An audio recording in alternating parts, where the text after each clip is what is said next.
I'm sorry. I'm just doing the little tilt head over up to the sky because your boy's 2-0 in our league. So let him get his grace for a little bit. And ladies and gentlemen, good afternoon, good evening, whatever you guys are listening to this, and whatever you guys are watching this. We are here at week 3. Well, the beginning of it anyway. And we're here on a Tuesday. We'll talk about that a little bit later. I got Afro Samurai playing in the background. If you're watching on YouTube, enjoy that. But outside of that, I officially welcome each and every one of you guys to the Nxt Up Fantasy Show. It's your boy Will, back with my two amigos once again on a Tuesday night, Taco Tuesday night. I had some tacos tonight, and nothing could start it off more than introducing. We're gonna go with Manny this week. Manny, how you doing? I'm not doing so hot. I lost to Will last week. I scored 197 points, second most in the league, and Will scored 206. The average in this league is probably like 140s, 150. So me and Will kind of dominated this week, and I end up with the loss. But like Mike said, doesn't matter how many points you score, it's who you play. You beat the person you play. So 1-1, got the most points in the league, though, so it's making me feel a little good about my team. Yeah, but it's only by less than 10 points. But anyway, it's okay. If that's how you want to look at it, then that's okay. More than 10 points. It doesn't matter. More than 10 points. I still beat you, so it doesn't matter. So okay, he's bragging, Mike, and he got Cooper Kupp hurt. Amon-Ra St. Brown might be hurt. These guys' wide receivers are just pop, pop, pop. I took them out. I sacrificed an L and took it out as wide receivers left and right. There you go. So Cooper Kupp, yes, he's likely going to be out for a couple of weeks. Amon-Ra, he's going to be fine. You sure? And who had Chris Godwin on his bench? That's okay. Okay, moving on. So let's go ahead and introduce Mike Thesis. Mike T, how you doing? Hey man, I'm good. I'm doing fine. I'm really good. These guys are hilarious to me. It was a good matchup. But yeah, it depends on who you're playing that week and what you're gonna do. But I did notice that last week somebody in the comments said, because I was on hiatus, my computer was tripping, so I had to leave. And somebody said I left because of the Eagles game. I noticed that comment. I don't remember the person's name. It's probably somebody who Will or Manny knows, but they said I left because of that. I just want to let that person know, I would never leave anything due to whatever those cheese-eating bastards are doing. And last night was amazing. I loved it. I love seeing them collapse. Has nothing to do with fantasy football, but I loved that. So I wish we would have had a show yesterday. Maybe I could have re-entered and came back. I don't know, but I'm here today, and it's all love and jokes, whoever that was. So it's all good. Much respect to Philly. Some of my best friends are from that city, but it's a friendly rivalry. But yeah, man, I'm back today. Fantasy football for me this week was kind of a bitter pill to swallow. I did lose. I think I lost to Eddie. I'm supposed to be a pro at this, so that was a little disconcerting. But I am 1-1, and I feel like had my players played that needed to play, I would have been okay. So we'll make adjustments. We'll see what we can do next week. But people hating on my receivers, and I'm just ready to go. Let's go. Can I say the quality of this guy's camera and voice this week compared to last week is phenomenal. I don't know what he did. I don't know what he did. The lighting is perfect. The voice. He's not in his closet today. Hey. Hey, man, Well, I guess shout out for getting it better, I guess. Okay. That's cool. That's what's up. But ladies and gentlemen, we got to talk about something really, really serious. We talked about it a little bit during the Thursday night game when Tua went out for a third time. Mike Lou says it was a fourth time for a concussion. No, he went in one of the games twice. He went out. So I still count that as one. But Tua with the third concussion in 4 years. We had Cooper Kupp go out. We had CMC out the last week prior, and AJ Brown just this past Monday night being out and expected it for a couple of weeks. So realistically, the reason why this is most significant is because of the fact that a lot of these players were your round 1 picks, were your late or your early to mid second round picks for your teams. And of course, those are your those tend to be your anchors.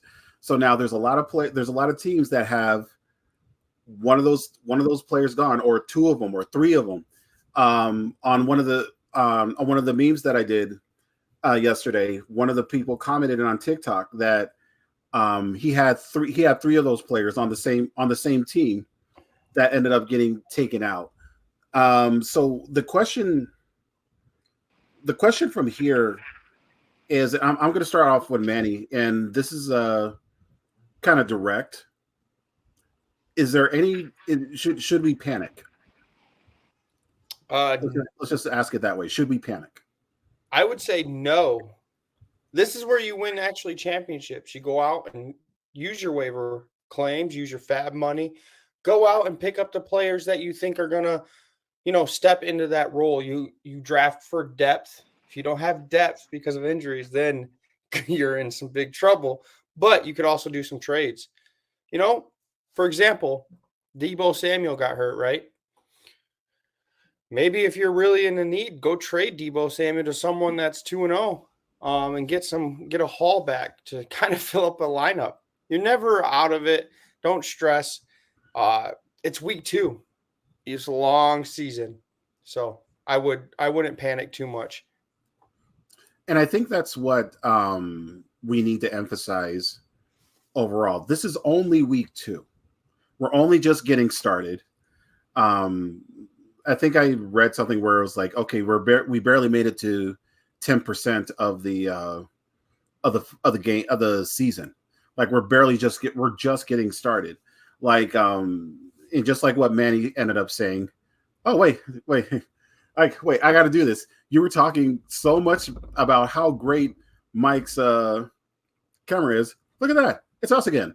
But he left. He said, "Man, y'all talking about my players?" No. So pretty much, the point is well taken. That's what the point of you drafting your depth is for.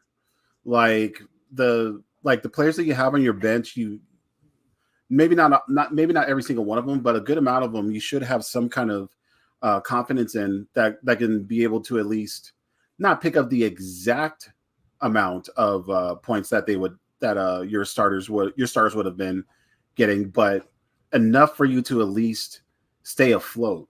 Like if you have that Deebo Samuel injury, which was a Deebo Samuel, I believe was a 3rd rounder, then likely your eighth or 9th rounder that you got for at wide receiver should be able to get you by at least in an acceptable way as far as the amount of points. Like we talk about CMC being injured. Okay, were you one of the guys that picked up Jordan Mason? Were you one of the guys that picked up, let's say, a Ty Chandler? Were you one of the guys that picked up well, maybe not picked up in the draft, but like picked up in free agency players like let's say a Jalen Wright or a Alexander Madison, players like those. Or let's say a Mike Thesis. Were you one of the people that picked up a Mike Thesis whenever there's only one host that's gone, that's missing? Did you get that host back up? The answer, yes, we did. My apologies. My apologies. I can't believe you. After I just said, you guys are probably gonna end up kicking me off the show. My apologies. My power unit. My daughter hit the power unit. It went off. I got a whole family going on over here, but I'm back. My bad, you guys. I feel like welcome back. I feel like I'm messing the show up. no, It's me. It's me. it's pure comedy. It's me. Yeah, we were. But I'm still locked in, and I remember the topic. I'm ready to go. My bad. You're ready? Okay. All right, So let him answer. Well, what you were just talking about is should we be thank you. Should we be concerned? I wouldn't be concerned yet because it's early on in the season. Injuries will happen. I would just hope that you had drafted people who can help you in the event that one of the star players that you picked is hurt. See, man, I told you I got this. So yeah, I don't know. Depending on depth, it depends on your situation. If not, and you didn't draft players to deal with the players that are hurt, and you're dealing with that, then there are some players on the waiver wire that you can pick up. I'm not sure who Manny had talked about, but since I'm here now, I'll give you some guys that I'd maybe talked about. If it's the Why same not? kind of if it's the same kind of guys, then I'm sorry. I did miss that portion for technical difficulties. But like, let's say if you're a Christian McCaffrey owner, of course you would hope that you have somebody like a Mason or somebody like that, right? Christian McCaffrey was hurt 2 weeks ago though, so you should probably have already pivoted and made a selection on that if you own that kind of a player.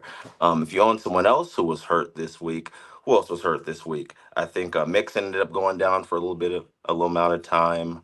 I know that if you're on receivers, I know Addison was out. I know Kenneth Walker was out. Hopefully, if you have those players hurt and you were lucky enough to pick up a Zach Charbonnet, or let's say if you were able to do that, probably not because who knows in your league, he could have been a hot commodity this week. I know somebody in our league picked him up and he did really well for them. So there you go. In the event that Kenneth Walker was hurt, take that, blessings. It's your fault that I lost. You know, but I even saw people picking up people like Tyler Algier and people picking up Braden Allen now. Like, I think people are just unaware and they're just like, look, I don't want any of my guys to get hurt. And in case my guy gets hurt, I want to pick up whoever's backing them up. So I think that's a strong strategy for fantasy. Of course, you always want to own a handcuff. You always want to own a handcuff. That's solid strategy for fantasy. But yeah, it seems like a lot of guys might be hurt this year, so you're gonna need depth for your squads. So let me ask about the handcuff strategy. Of course, handcuffs is something that we usually pick up. I would say let's call it in the 10th round or beyond on drafts. And of course, there's always a good amount of them that are still picked up or that's still available on your waiver wire. We just talked about a couple. Braylon Allen was likely still available. Ty Chandler, who's one of the better handcuffs, he may be available. And let's go with a Cam Akers as well. And since Manny talked about it, and Damian Pierce, my boy. So what are your thoughts about picking up a handcuff from the same team that you have? So like, let's say if you have the CMC, are you mandated to pick up a Jordan Mason in the event that something like this did happen? Or I kind of do it the other way where I'll pick up players, running backs or whatever, but I pick up handcuffs from other teams instead. What are you guys' thoughts on that? I'll go first. I would pick up handcuffs on you kind of have to know the offense. You have to know the offensive line is one thing. I'm not picking up a handcuff for a team that's not great. I'm going to pick up a team that scores points, their handcuff. Like you said, Christian McCaffrey, Mason should have been picked up because they're still going to score points without McCaffrey. They're going to need a running back. Let's say Houston, for example, if Damian Pierce isn't back, if Joe Mixon's out, they score points, you need Cam Akers. So go after that. Vice versa, if let's say Chuba Hubbard goes out, I'm not picking up, even if I don't even know if Miles Sanders is still available. Like still around. I'm not picking up Miles. Yeah. He's available. I'm not picking up Miles Sanders. I'm not picking up, like, for example, another example would be, I'm trying to think of a bad offense. Denver's, well, McLaughlin's pretty decent. I think McLaughlin could start over Joe. McLaughlin's decent. He may start. Oh, yeah. That's a different kind of story there. But like Bears, Khalil Herbert, they're going to be down. This is another bad example because they're going to be down. You might want to just get rid of DeAndre Swift and get Khalil Herbert. But I'm not picking up handcuffs. I'm not picking up handcuffs that are the offense is like bottom 10. You know what I mean? I'm looking for the top 10 offenses and getting their handcuffs. I would have said Marshawn Lloyd, but he just got on the injury reserve. So he's going to be out for the next 4 games. More reason why we're doing this conversation. So actually, I'm a somewhat step away. We're gonna do a little improv here. Manny talked about how bad the Carolina Panthers are. So the return of the red-headed stepchild Andy Dalton is starting this weekend, and I did post that the moment that they made that announcement. And one of my questions is, and I want to get Mike's opinion. Are you maybe not rushing to get to them, but are you at least considering picking up some of these players from Carolina? Because likely a lot of people dropped these players. A lot of people dropped, let's say, like a Chuba Hubbard. They dropped your Deontay Johnsons, Adam Thielen. I don't think I don't think I really seen many people even draft him in the first place. So are any of these people under your radar as far as at least stashing them on your bench to the minimum? I will say that for me, I do think the change was necessary. I think Bryce Young Sure. needs time to sit on the bench and evaluate and kind of For sure. get everything together. I'm not off. I'm not out on Bryce Young. I think he might be fine in the future, but I just think that some players need to sit down and watch for a little bit and understand how the game is played. I do think that Andy Dalton gives certain players a boost. Mhm. Um, Now we're talking about Carolina, so I'm not overly excited about any of their players because I do believe that they are a bad team. But I do think that for certain players like Xavier Leggett, who I liked before the season started, I think that it might be I think that I might pick him up and stash him. I might pick him up and stash him because I think that the change could provide value for a player like him. Adam Thielen, I hate to say it, but I think Adam Thielen's washed. If you really need wide receiver help, you can get him. He might have some weeks where he might perform decently, but I would probably be higher on players like Xavier Leggett, definitely a Deontay Johnson over a player like Adam Thielen. I also think that Andy Dalton might help with the run game. So if you do have a Chuba Hubbard, is he their starter right now, Chuba? I'm waiting for Brooks to come back. Is Chuba the starter right now? Yep. Yes. Yeah.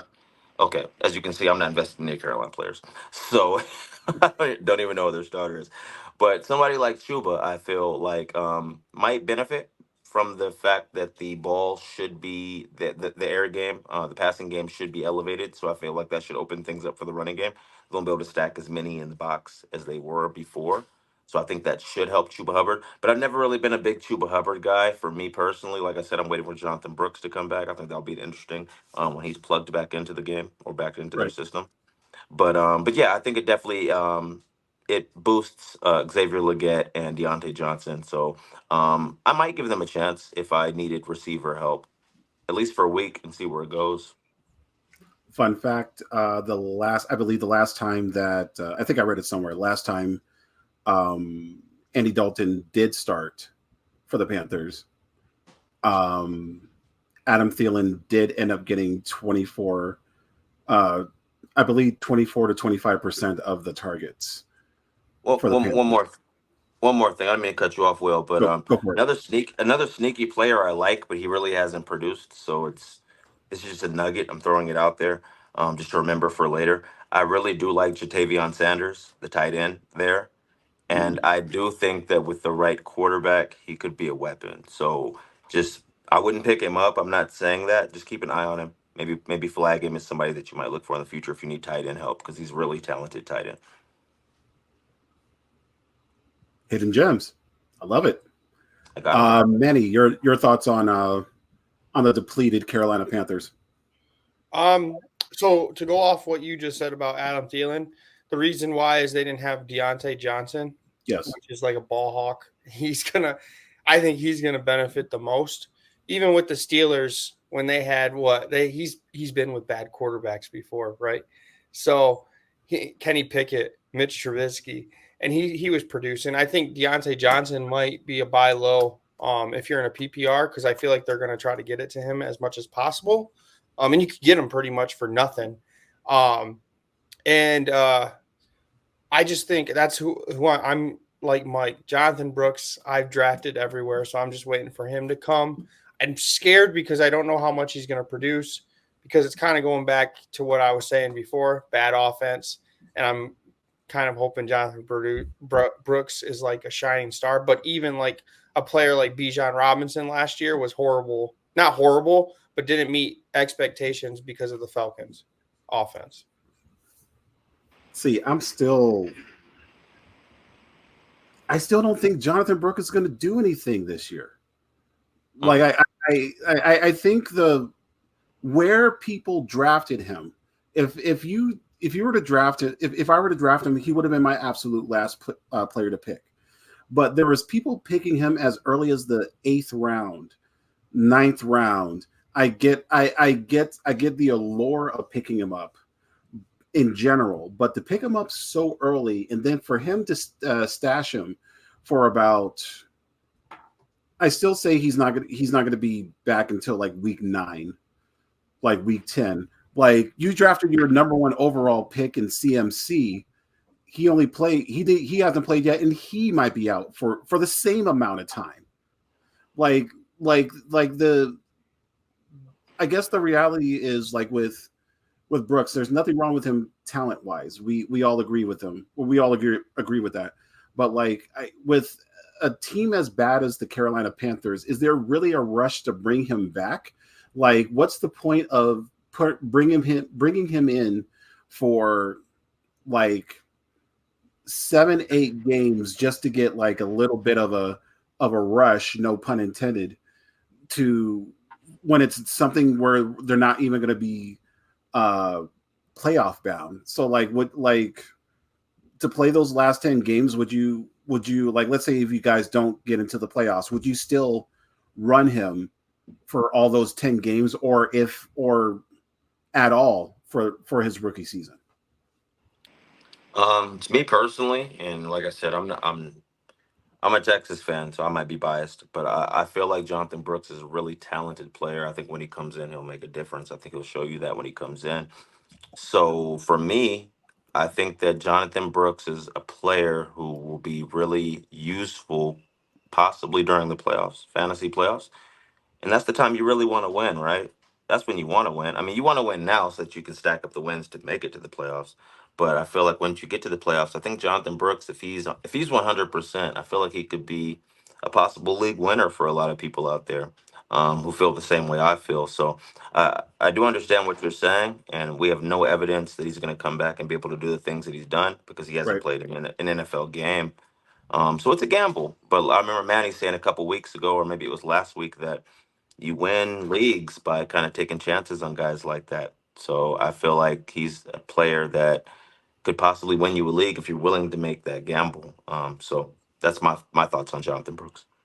Don't have an issue with the gambling. It's just that as long as the team that you have is okay and can make it to the playoffs, be that top half. Most of the leagues are getting be in the top 6. As long as you can get there, you feel that you can get there. Then I guess I wouldn't mind it. But round 8 or 9, that's so No. yeah. No, on that point, I agree with you. Like, I think Jonathan Brooks is a luxury pick. That's somebody that I feel like he's somebody that if you like really like the way your draft is going, you're like, man, my team is legit. Like, I'm gonna take a chance Right. on this guy and stash him. And I feel like that's like the Jonathan Brooks scenario. I definitely wouldn't take him in round 8, 9, or 10. The league that I do have Jonathan Brooks in, it was exactly what Will said. I took him with the last pick in my draft. So I feel like if you have the luxury of doing that, then hey, it's kind of a luxury pick. But no, I would not be targeting John. I wouldn't have targeted Jonathan Brooks in rounds 8 or 9 or anything like that because he's hurt. Way too much goodness available in the 8th and 9th round. Can I just say one thing though with Jonathan Brooks? If he was healthy, this is why I've been taking a chance on him. If he was healthy, getting drafted, blah blah, he's a 2nd or 3rd round running back in the draft. In the draft or in fantasy draft? No, in our like fantasy draft, he's around the 2nd, 3rd round, late 2nd, early 3rd round pick, in my opinion. Jonathan Brooks or Jahmyr Gibbs? Oh, Jahmyr Gibbs. Gibbs. Yeah, but the weird thing about it is I think Jonathan Brooks could be better than Jahmyr Gibbs, but from what I've seen, Jahmyr Gibbs. But you're talking offense too. The Well, offense. I'm talking in general. I'm not saying like right here, right now. I'm talking about when both are fully healthy. Well, John Brooks or Gibbs, and I like only asked Manny, that. I only asked that because last year Gibbs was that third rounder. Hold like on. like like Manny was saying, I don't mean to cut anybody off, but like Manny was saying, the offense that he's in is exponentially better than the situation that's going on in Carolina. So you would take Gibbs because of the fact that the offense has so much more firepower than what's going on in Carolina. But I don't necessarily know if Gibbs is a better player. I'm just gonna keep it real from watching college football. Like I don't know if Gibbs is a better player, but he's in a better situation. So you're gonna take Gibbs, and we've seen it. I mean, Bijan Robinson was a first rounder, and no one's seen him. And Brooks is not Bijan, but Brooks is right there, right behind Bijan, in my opinion. Yeah. Type of running back. I'm just doing top of the dome questions now. So, what were your thoughts of the, I guess you can call it the comebacks of both Malik Neighbors and Marvin Harrison Jr. for week 2? They're here to stay. If you have them, enjoy it, because Malik Neighbors, what do you get, like 18 reception or targets? If their Giants are going to want to be successful, they're going to have to throw to Malik Neighbors. And same goes with Cardinals. The difference with Cardinals is they don't need Marvin Harrison as much as Giants need Malik Neighbors. The thing is Marvin Harrison could be, they're already saying the next Larry Fitzgerald. So that's a bit of a bold statement. But that's what the Cardinals are saying. They saw glimpses of Larry Fitzgerald on the field, is what they said. Now, in fairness, one of the touchdowns, he was super wide open, and there was no way that he should have missed that. So I'm not negating it. I'm just saying that like just hold on the comparisons of Fitz. Go ahead, Mike. I'm gonna throw this out there, and I know I'm gonna get drug in the comments, and I don't care. He's gonna be better than Larry Fitzgerald. I said it. There it is. Yeah, I'm saying it. He'll be better. And whatever that metric means, he'll be better. And the reason I feel he'll be better is because I think he'll have a longer career with a capable quarterback. Larry Fitzgerald had a lot of bad quarterbacks for that run. I mean, he had those couple years with Kurt Warner, but I mean, beyond that, he had a lot of bad quarterbacks. Which also you could argue the opposite, which makes him so amazing. He's able to put the stats that he was with a lot of the guys that he played with, right? But Marvin's something special, man. So I'm gonna die on that hill. But yeah, I think that Malik Neighbors and Marvin Harrison, like Manny said, are here to stay. I think Marvin's a little better than Malik, and I like his situation a little better than Malik because Daniel Jones. I'm not really a huge fan of Daniel Jones. I don't think that he's really a competent quarterback. So I could see Malik Neighbors having some issues in certain games because Daniel Jones is Daniel Jones. The Giants' offensive line is also a little suspect, so Daniel Jones didn't have a lot of time to find Malik Neighbors. So I like the situation in Arizona a little bit better, but it was nice to see both of those guys rebound. Me as a Marvin Harrison owner, I was definitely a little concerned after he put up like 2 points the first game. So it was nice to see him rebound and nice to see him do his thing. But I think both those guys will be, like Manny said, prevalent wide receivers. They'll be good from this point forward. I think they're probably the two best rookie wide receivers, right? We're still kind of waiting for Rome Aduzier to kind of show up. But yeah, those are the two guys that I think are definitely the forefronts, the best wide receivers for the rookie class. And like I said, I think Marvin Harrison's situation is a little bit better than Malik Neighbors, but if you own either of them, you're in good position. And don't be scared to have him as your wide receiver too, because a lot of people, when they look at your lineup, I know that they're like, oh, you got Malik Neighbors, Marvin Harrison, wide receiver. You have no depth. No, these guys are capable wide receiver twos at this point. I mean, in fairness, like with Marvin Harrison, he was drafted in the second round for a lot of leagues, and you kind of expect him to maybe not to be as close as your number one receiver as possible without actually being the number one wide receiver. So I definitely get that. Neighbors is probably your I looked at him as the quintessential running. Excuse me, can't talk. Wide receiver too. Like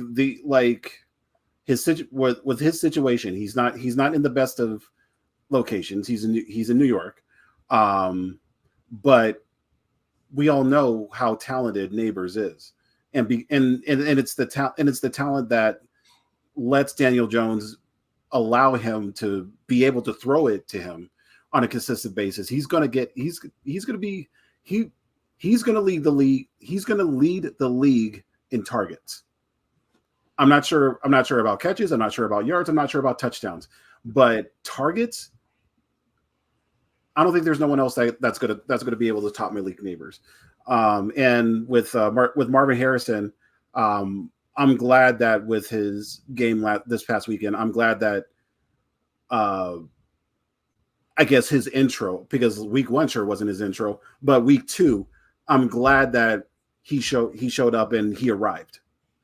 And everything about Arizona is going to be so fun with who they got there, and Marvin Harrison is going to be in the forefront. So it should be fun to see him play, as well as see how the Rookie of the Year race actually goes. So those should all be fun, because it doesn't look like any other quarterbacks are going to be a Rookie of the Year right now. Manny, what team is surprising you so far this year? The Saints. Yeah, that's mine. They just whooped the Cowboys. Golly. They bent them over, spanked them. Derek Carr, where'd he come from? And I'm sad now that you just had to bring up that question. Oh, I'm also surprised I'm surprised that all the big name teams are lost in week 2 pretty much. All the teams, the playoff teams that are like the top-notch teams, the Lions, the 49ers, the Eagles, the Cowboys, all these like playoff NFC teams all lost. And you got the Packers that won with their backup quarterback. Well, for starters, you didn't have to say the Saints. I just asked the question. I know what you're doing. You could have said any other team. You could have been surprised by the Panthers being that bad. You know what? I'm surprised that the Vikings with Sam Darnold are 2-0 and put a spank into the 49ers. I'm super surprised by that. Yeah. Yeah, see? Mm-hmm. Mike? Probably the team I'm most surprised at is actually the Patriots, New England Patriots. I like what they've done. I should have drafted Ramondre Stevenson over Najee Harris. Man, he was right.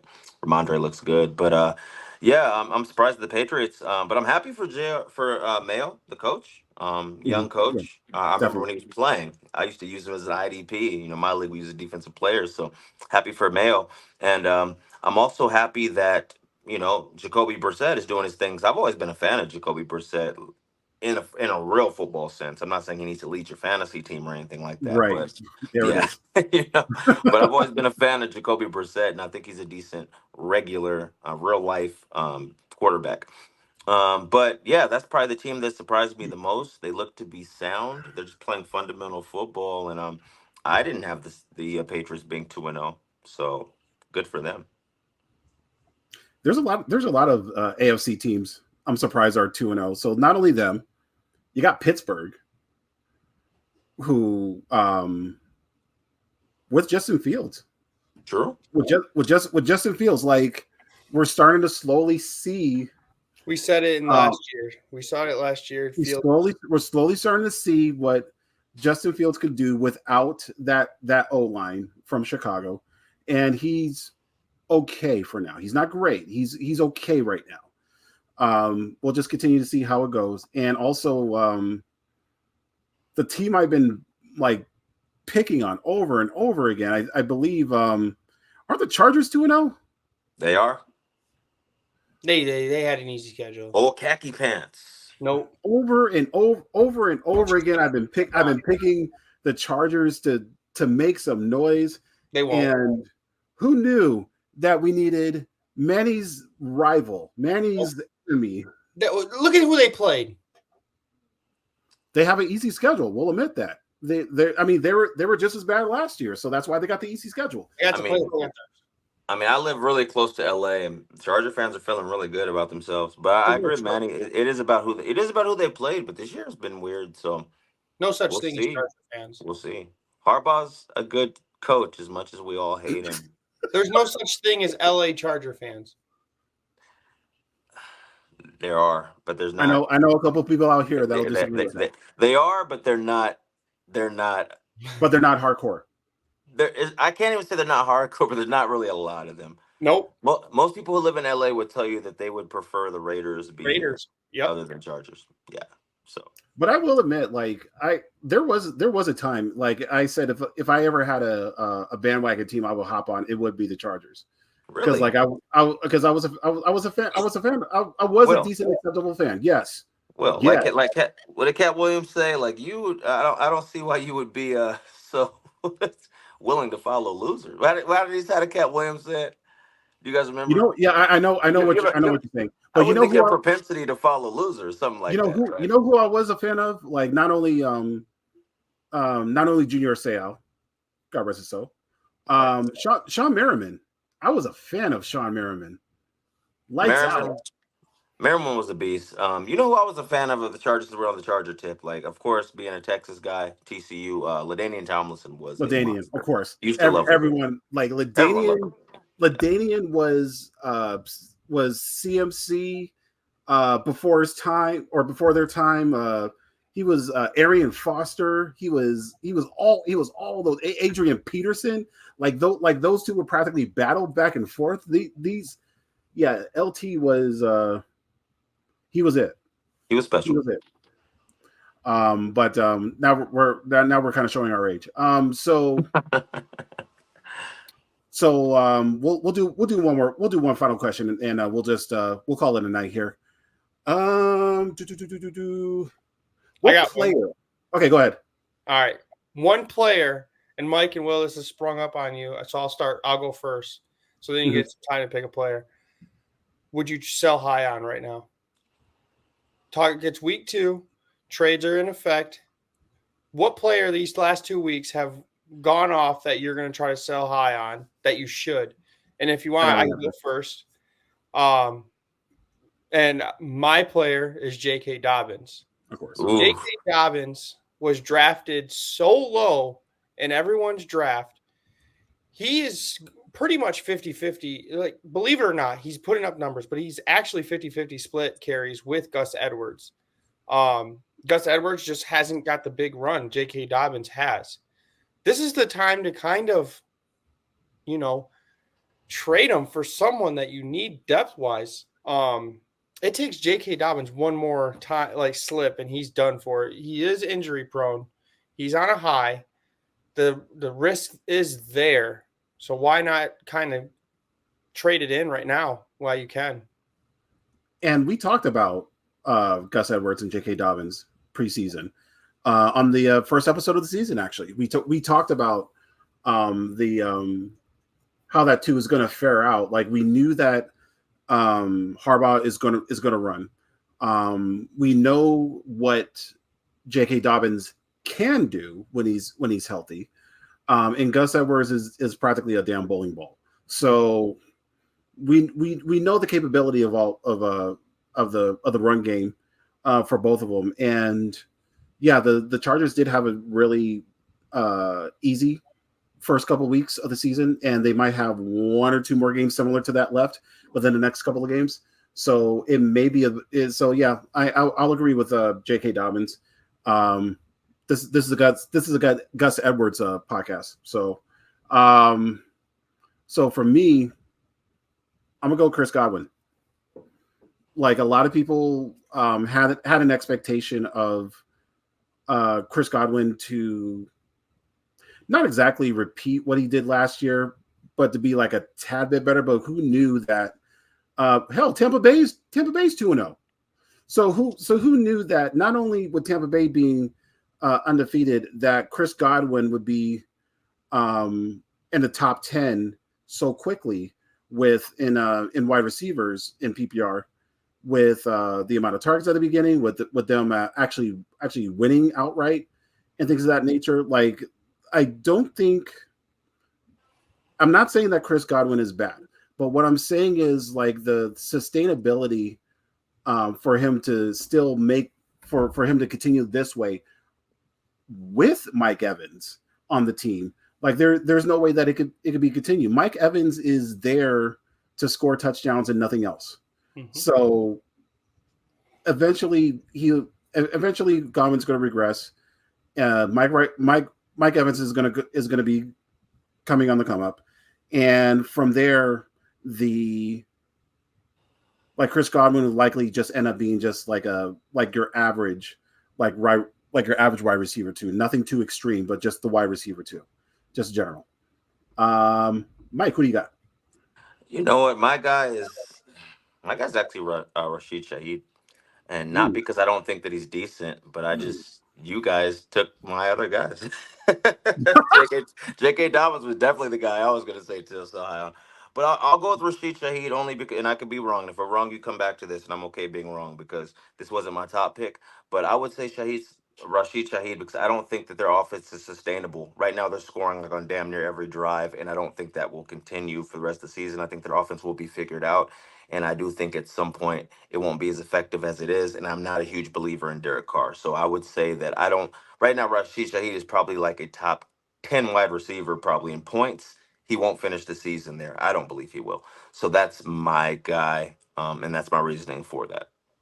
And on top of that, hello, Chris Olave is still there. So Exactly. so so, Exactly. so we're, like Shaheed is like the Deshaun Jackson is like the Gabe Davis from a couple years ago. He's the big play guy. Without the big play, he's not going to really be fantasy relevant. So I mean, Shaheed's probably the most perfect best ball player, but maybe not on a week to week basis to start. Um, so I mean, if he does keep it up, then hell, congratulations, bro. Yeah, Uh, great season. yeah, but then again, like the Saints are not going to score like 47 every game. No chance. Like and watch them do it. Watch them do it this week. So that being said, I'm not sure if I could keep doing this little Brady Bunch box like how we're doing like all this. I don't think I could do it. But we'll do it for this show, and then from there, so pretty much, let's go ahead and actually talk about what we're going to be doing now. Since you're looking at it now, we're recording on a Tuesday, which is hella awkward. So, but Tuesdays is what we've decided to do because we're grown people that got other stuff to do in life. Let's just put it that way. We got lives, we got careers. They got kids. I don't, but but as far as the scheduling, it's going to be us recording this, and I'm looking into doing this live on Instagram on Tuesday nights, and then from there, I'll do the audio recording on and put that on the podcast on Wednesdays, which I haven't done at all this season. My bad. And then on Thursdays, we'll do I'll do an edited version of this show on and put it on YouTube. And then from there, we'll continue to have content on the Instagram page, a lot of some other funny stuff here and there on the TikTok as well. And that's pretty much how we're going to roll. So that's going to be it for the show. Until next week, Mike T, what up? What up? Hey, what up? What up, man? Hey guys, I'm hoping next week I can do a show where I don't have any kind of technical difficulties. So far I've been kind of lacking in that department. But with that being said, I think that I gave you guys some decent information. And like I said, it's always good to see my man Manny, see my man Will. Manny thought when I came back on the show I wasn't gonna be ready for the questioning. See, I was ready. I was ready. You guys remember that. Log that down. And Manny, I don't need any wide receiver help. All right. I'm good. He Love does. you For the guys. last Love you damn guys. time, Peace he out. doesn't need wideouts. I don't need them. Not yet, at least. It's week 2. But that's an important thing, too. Be careful with your fantasy teams. Don't make any rash decisions after week 2. Play it out for at least another week or so before you decide to make any rash decisions. Um, that being said, if you have an opportunity to trade somebody, you know what I'm saying? If you have a candidate like we just talked about, maybe a Rashid Shaheed or somebody that we talked about, then yeah, sell them. if you can do that, and you can get some decent value from that. But yeah, don't make any rash decisions. And hey, man, it's fantasy football. Just have fun and do what you do. So for my guys, I want to say it was a pleasure, as it always is, and we'll be back next week to give you guys some more jewels. Yay. 4. Manny B and Manny. I'm glad we did this on Tuesday because our waivers haven't went in yet. And I do have some advice. There's a lot of injuries. Watch who people drop this week. When waivers go through, look to see who people have dropped because a lot of people won't be able to keep their good bench, their quality depth on their bench because they need players. They need players. So watch people's drops. For your boy Will, both of these has always been my suggestions for years.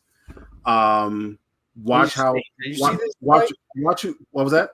See this, Mike? Just taking our credit, saying that I've said it for years. I can't believe you, Will. It's not that what I said, it's what I do.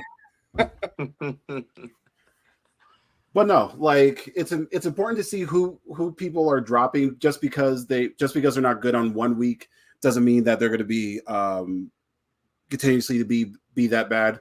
Like it's kind of why I'm looking at to keeping, like, let's say a Chase Brown. Like I still have a little bit of faith in him. Blake Corum, on the other hand, I'm starting to lose faith in him. I told you he's garbage. And as well, like with as far as the trade options, if you have it available, be open to it. Be open to any trade. Like don't look at just the name value and then from there and say, oh damn, I'm not going to trade him because he's X.